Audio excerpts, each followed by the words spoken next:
Hi, everyone, and welcome to episode number 51 of Disney Infinity and Beyond, presented by DisKingdom.com. I'm here, Roger, in the UK, and we've also got Abe there in sunny California. Hi, Abe. Hola, how's it going, everybody? Yes, Mr. Toybox TV himself. Well, yeah, for a day. On this week's show, we're going to be talking about about Ant-Man. We're going to be talking about D23 Expo, Toybox TV Live, which Abe was a part of this week. We're also going to be talking about the Xbox Live achievements, a UK tour, and maybe anything else that comes up with Disney Infinity 3.0 that we can think of in this show.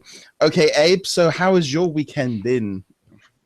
Awesome. I've done so much stuff this weekend. It's kind of weird, but I'll try to be brief. I saw like 3 movies. So I saw like Ant-Man, Trainwreck, and Minions. I went to awesome restaurants. I actually got to feed tigers today, like actual live tigers.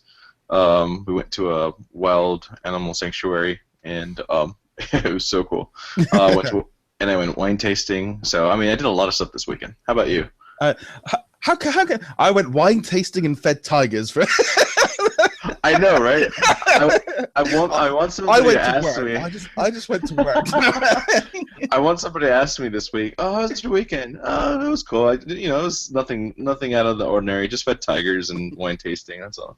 And you started the weekend off with Toybox TV Live, where you were a special guest this week. Very lucky. We're watching that live. So I think we'll kick off straight off with. We'll discuss that there because it's kind of quite an interesting thing that come up. So, what was Toybox TV Live like being there? Well, awesome. I mean, it was great. It's definitely cool to be surrounded by. I also was thrown off guard that first of all, I kind of baited the whole idea of doing it. Like Allison posted, like, oh, we'll be having a Toybox Speedway tournament onto this Toybox TV Live, and I tweeted her saying, oh, maybe you should invite Evilos and myself so we can have a rematch from the in-games tournament. And like 2 hours later, I get a little private email inbox message saying, hey, do you guys want to come out? And I'm like, oh, of course I want to come out. Yes, let me check my schedule. Yeah, let me check my schedule, and like, yep, I'm good. There's nothing. But anyways, so I ended up getting there. It wasn't my first time at Disney Interactive campus, so I've been there before, but just being there is always cool. It's just a nice little environment. The ambience is great. But went in, got into this room with this deep bench and this in logo, which honestly is a tiny room. I thought it was like this big grand room. It's actually pretty tiny. But it's cool to see everything behind the scenes. Got to sit next to Emily and Tyler while everything's going on filming, and then jumping in. But it was cool, dude. Just being around the people there while they're filming, and they had a surprisingly big crowd in there too, because they have somebody from like I think the interactive apps department who are thinking about doing Twitch streams as well. So they decided to watch what was going on, which is cool. But anyways, dude, a lot of racing, a lot of fun. Met with CC Runner again because he was at E3, so it was cool. Yeah, I didn't realize CC Runner was a couple. Yeah, it's they both do 2 different things. He's more of the logic guy, and she's more of the designer. Yeah, but, that's cool. They're cool people. Yeah, no, it's good. Yeah, I mean, I must admit, the actual final race with you two racing each other was very competitive. You weren't in the jalopy cart. You could tell you were concentrating on trying to win because you weren't talking. On that first race, I'm going, drive, man, drive. Yeah, here's the thing, and you guys heard me on the Twitchcast.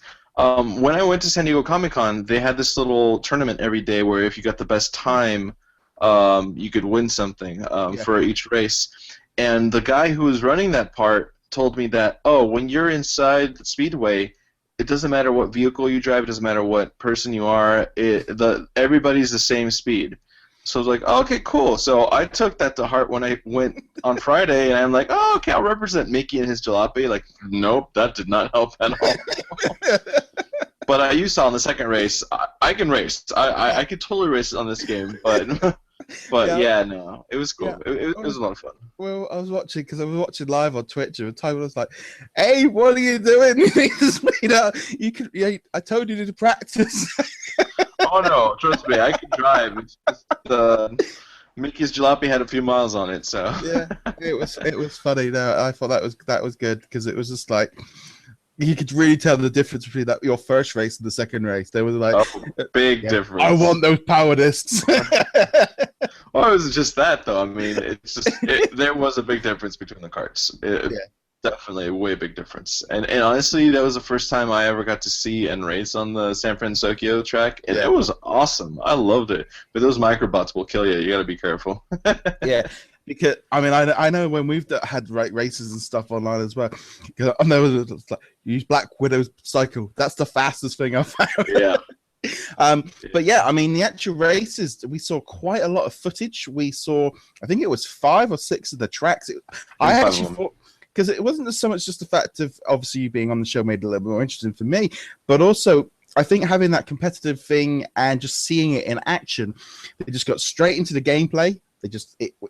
It seemed like a very solid show because it had that competition factor. You had different people on there talking, and obviously I've known about Everloss, for years. I'm CC Runner as well, so it was quite cool seeing other people on there interacting, and we got to see a lot of gameplay footage, which was fantastic. And I think we'll see a little bit more of this in the build-up to when games are released.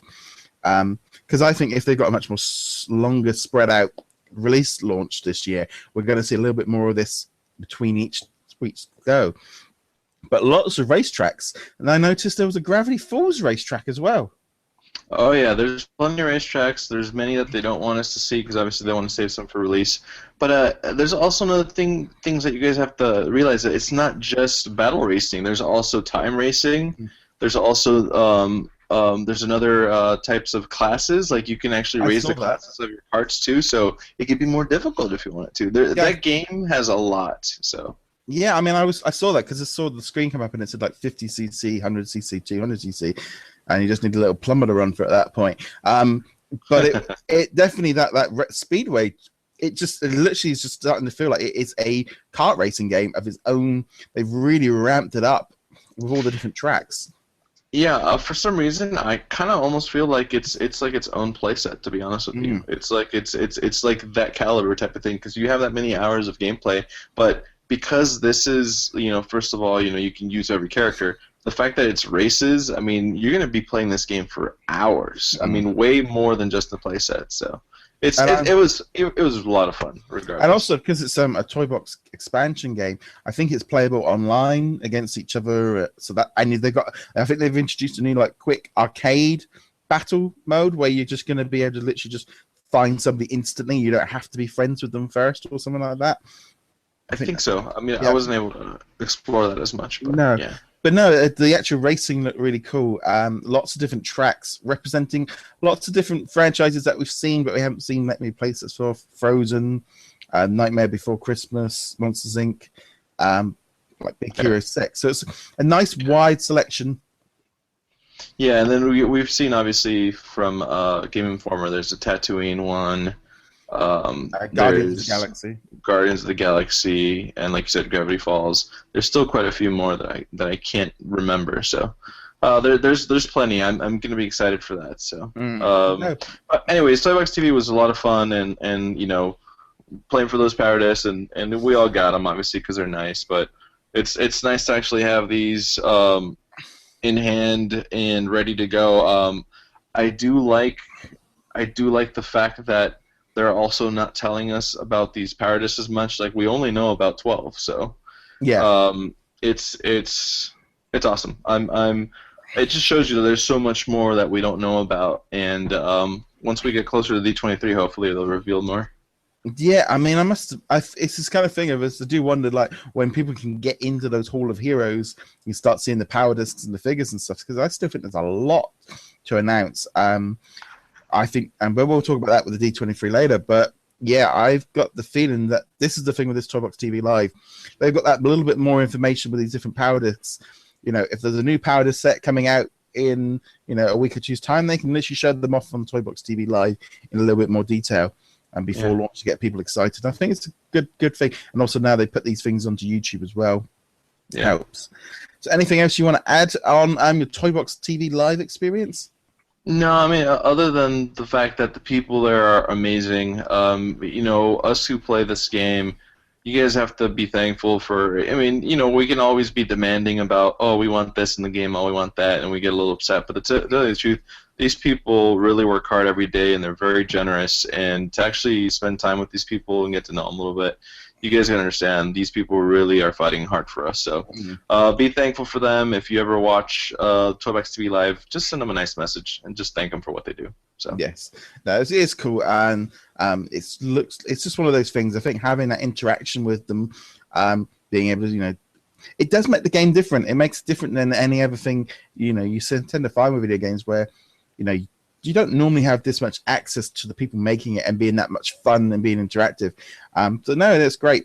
But I think it was a really cool thing, and I always tune in for Toybox TV Live. But yeah, no, that's really cool. Yeah, they do a lot of things for us. So it's awesome. Yeah. Awesome. Okay, so I think from that we shall move on to our next big subject. Or I say the big subject, it might be a little bit of a little subject.